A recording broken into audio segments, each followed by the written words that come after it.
अस्सलाम वालेकुम, welcome back to Sajida kitchen. आज हम आपके लिए लाए हैं starter recipe mutton shami kebab, जिसे बनाना बहुत ही आसान है और आप हमारे टिप्स और ट्रिक्स से ज़रूर इसे बनाना। बहुत ही आसान रेसिपी है। तो चलिए शुरू करते हैं। यहाँ पर हमने सबसे पहले मटन लिया है, 1 किलो बोनलेस मटन है। इसे हमें अच्छे से वॉश करना है। और यहाँ पर हमने चने की दाल ली है 200 ग्राम। इसे अच्छे से हमने वॉश करके भिगो के रख दी थी। 2 टीस्पून हमने ग्रीन चिली पेस्ट ऐड किया है। 2 टीस्पून हमने जिंजर गार्लिक पेस्ट ऐड किया है।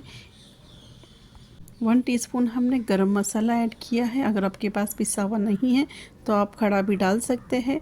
नमक हमने हमारे टेस्ट के अकॉर्डिंग ऐड किया है, ज़्यादा नमक नहीं ऐड करना है। हल्दी पाउडर हमने 1 टीस्पून ऐड किया है, इससे इसका कलर बहुत ही अच्छा आता है। तो चलिए उसके बाद में हमने 1 गिलास पानी ऐड किया है। ज़्यादा सामान उसमें नहीं लगता है। तो चलिए अच्छे से हम इसे मिक्स कर लेते हैं ताकि हमारे जो मसाले हैं वो एक साथ अच्छे से लग जाए। तो चलिए हम इसे कवर कर लेते हैं, यानी इसका ढक्कन लगा देते हैं और इसे बॉईल करते हैं जब तक ये कुक होता है। तो चलिए जैसे ही ये कुक हो गया तो हमने खोल कर देखा तो इस तरह से एकदम टेक्सचर है। अगर आपने इसको खोलने के बाद में अगर पानी हो तो आप इसे सुखा लेना। इसके पानी को पूरी तरह से सूखना बहुत ज़रूरी है। देखिए इस तरह से हमने मैश किया है। अगर आपके पास इसको मैश करने के लिए टाइम नहीं है तो आप इसे मिक्सर ग्राइंडर में भी ग्राइंड कर सकते हैं। ये एकदम आसानी से इस तरह से एकदम दानेदार और रेशेदार बन जाते हैं। यहाँ पर हमने मीडियम साइज़ की प्याज ली है, 2 मीडियम साइज़ की हमने प्याज ली है, जिसे हमने बारीक प्याज कट करनी है। फ्रेश हरा धनिया और पुदीना लिया है।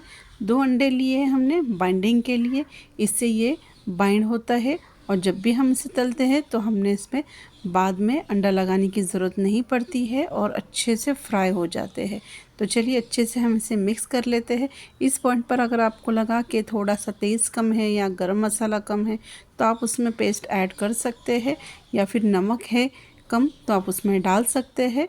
देखिए इस तरह का टेक्सचर चाहिए ताकि अच्छे से इसकी पैटीज़ बन सके। थोड़ा सा हमने हाथ को तेल लगाया है और इस तरह से हमने इसकी पैटीज़ रेडी की है।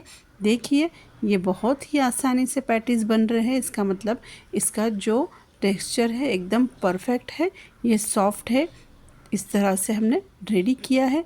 बस इसे टाइम नहीं लगता है, एकदम झटपट हमने यहाँ पर मटन की जो कबाब है वो रेडी की है, शामी कबाब जिसे कहते हैं। देखिए इस तरह से हमने पूरे पैटीज रेडी की है और ये रेडी है फ्राई करने के लिए। यहाँ पर हमने ऑलरेडी तेल गरम को रख दिया था, ज़्यादा तेल भी नहीं लगता है इसे। तो चलिए जितने हमने पैन में बैठने हैं उतने हम उसमें बिठा लेते हैं और अच्छे से फ्राई कर लेते हैं। इसे तुरंत हिलाना नहीं है। अगर इस पॉइंट पर आपकी जो पैटीज़ है वो फट रही है तो आपने उसमें अंडा डालना बहुत ज़रूरी है। और इस तरह से एक तरफ ये रेड कलर का हो गया है, यानी गोल्डन कलर का हो गया है, तो इसी तरह से हमने इसे टर्न कर लेना है। 1 से 2 मिनट इसे फास्ट गैस पर रखना है और उसके बाद में लो टू मीडियम पर रखना है। देखिए इस तरह से ये बहुत ही झटपट हमारे कबाब रेडी हो जाते हैं और खाने में भी एकदम लजीज, एकदम टेस्टी बनते हैं। तो यहाँ पर हमारे कबाब एकदम रेडी है। दोनों तरफ से हमने इसे गोल्डन फ्राई कर लिया है और इसे हम पुदीने की चटनी से या फिर सॉस से खा सकते हैं। यहाँ पर हमारे कबाब दोनों तरफ से हमने गोल्डन फ्राई कर लिया है। इसी रेशो से आप इस कबाब को रेडी कर लेना और इसे हम दाल चावल से ज़रूर इसे बनाना।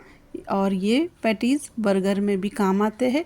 अगर आपको बर्गर की पैटीज़ बनानी है तो इस तरह से भी ये पैटीज़ रेडी कर सकते हैं बर्गर के लिए।